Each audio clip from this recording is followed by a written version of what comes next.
In a small village in Jamaica, there lived a boy named Kirkland Martin. From a young age, he would lie on the grassy hills, gazing up at the vivid blue sky, mesmerized by the planes soaring above.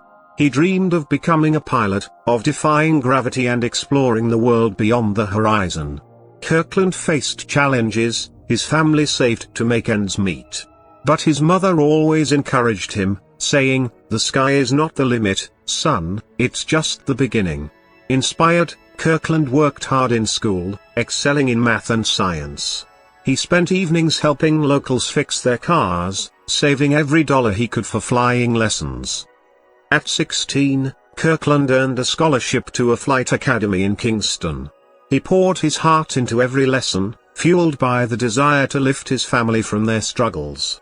After 2 years of relentless study and practice, the day finally arrived when he earned his pilot's license.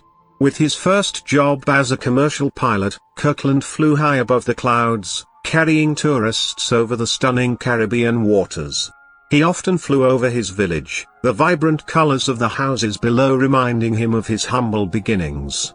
Now a successful pilot, Kirkland returns to his village each year, sharing stories and hope. He encourages other children to chase their dreams, proving that with hard work and a steadfast heart, even a boy from Jamaica can conquer the skies.